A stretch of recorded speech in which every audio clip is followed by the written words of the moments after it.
Ukraine के defence system खत्म हो चुके हैं। पूरी तरह से यूक्रेन का डिफेंस बेकार हो चुका है। यूक्रेन परेशान हो गया और ज़ेलेंस्की ने कहा है कि अगर अमेरिका अपने मुल्क के सिर्फ 10% अपने डिफेंस सिस्टम दे दे, पैट्रियट एयर डिफेंस सिस्टम दे दे, तो हम झेल लेंगे।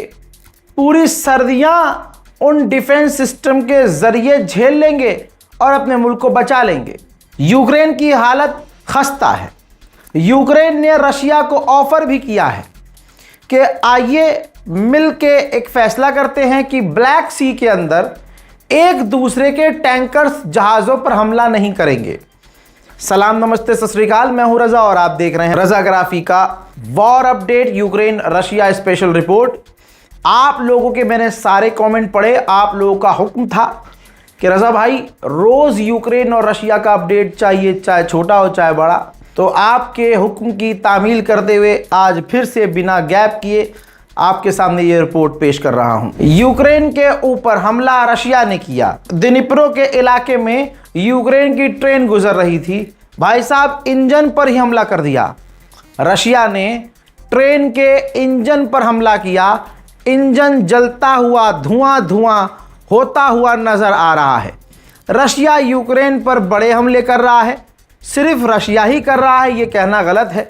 यूक्रेन भी इसी तरह से रूस पर हमले कर रहा है। बेलारूस के अंदर यूक्रेन ने 24 से 25 रूसी सैनिकों की लाशों को सौंपा, जिसके बदले 200 से ज़्यादा यूक्रेन के सैनिकों की लाशें यूक्रेन को रूस ने सौंपी है। पोलैंड के प्रधानमंत्री ने कन्फर्म किया है कि हमने अपने ही मुल्क में एक रूसी व्यक्ति को गिरफ्तार किया है जो हमारे मुल्क में यूक्रेनियन अमेरिकी एक नागरिक को कत्ल करने की तैयारी कर रहा था। यूक्रेन ने कुछ तस्वीर जारी की है और कहा है कि ये ड्रोन हम खुद बना रहे हैं, ये सुसाइड ड्रोन है। हम एक साल में 6000 ये ड्रोन बनाकर इस्तेमाल कर सकते हैं। यूक्रेन की रिक्वेस्ट के बावजूद जरा तस्वीर देखिए, रशिया ने फिर भी यूक्रेन के जहाज़ों पर, टैंकरों पर हमले किए हैं। ऐसा लग रहा है कि यूक्रेन की किसी बात को रशिया मानने के मूड में नहीं है। वहीं रशिया ने ये देखिए क्रीमिया के इलाके से एक रूसी व्यक्ति को ही गिरफ्तार किया है जो रशिया में रहकर यूक्रेन के लिए जासूसी कर रहा था, यूक्रेन के लिए काम कर रहा था। क्रीमिया जो इलाका है वो यूक्रेन का ही है, वहां पर रूस का कब्जा हो गया। तो यूक्रेन का सबमरीन का एक्स कमांडर, पूर्व कमांडर, उस इलाके में यूक्रेन का कमांडर रहता था, लेकिन क्योंकि रशिया का कब्जा हो गया था उस जगह क्रीमिया में, तो वो व्यक्ति भी रशियन बन गया था। अचानक से आईईडी वहां धमाका होता है और उस एक्स यूक्रेनियन कमांडर की मौत हो गई। अब इल्जाम यह है कि यूक्रेन ने खुद अपने इस एक्स कमांडर को कत्ल करवाया है। वहीं मेरे दोस्तों, भारत में मोदी सरकार ने जिगर तो दिखाया है। इस महीने अमेरिका की तमाम धमकियों के बावजूद भारत एक महीने में जितना तेल दूसरे देशों से लेता है उसका आधा 50% तो अकेले रशिया से ही लिया है। यह बात मोदी सरकार की तारीफ के काबिल है। अगर ऐसे ही मोदी सरकार अमेरिका से डरना बंद कर दे तो हम कभी नुकसान नहीं उठाएंगे। हजरात, यूक्रेन नाराज हो गया है, भड़क गया है। रशिया ने यूक्रेन के जिन जिन इलाकों पर कब्जा किया है, रशिया वहां चुनाव करवा रहा है।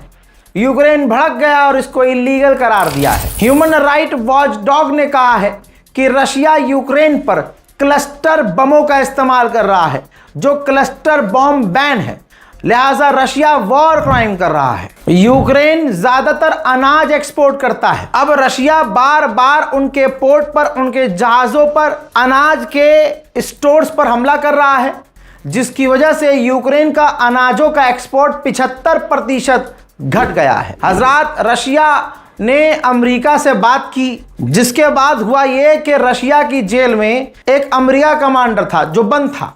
रशिया ने उस कमांडर को रिहा कर दिया है। ऐसा लग रहा है रशिया और अमेरिका एक दूसरे से तालमेल बिठा रहे हैं और यूक्रेन की हवा टाइट हो रही है। इसी बीच रशिया ने बहुत बड़ी बात कही कि हम मेजबानी करने को तैयार हैं। अमेरिका का एनवॉय रशिया पहुंचने वाला है। हमारी तो यही दुआ है कि ये जो जंग चल रही है यूक्रेन और रशिया की, ये भी खत्म हो जाए, क्योंकि इस जंग में सिर्फ देश का नुकसान, पैसे का नुकसान नहीं, सेना का नुकसान नहीं, आम लोग दोनों तरफ के मारे जा रहे हैं। पूरी दुनिया में आम लोग जो मारे जाते हैं, जिन जंग की लपेट में बच्चे आते हैं, बुजुर्ग आते हैं, जिनका कोई कसूर नहीं है, जब वो मारे जाते हैं, ये वॉर क्राइम कहलाता है और हर तरह से हम हिंसा के खिलाफ हैं। फिलहाल के इस रिपोर्ट में इतना ही। इस रिपोर्ट को शेयर जरूर कीजिएगा। अपनी राय जो बेहद जरूरी है कमेंट सेक्शन में जरूर लिखिएगा। फिलहाल की इस रिपोर्ट में इतना ही। जय हिंद।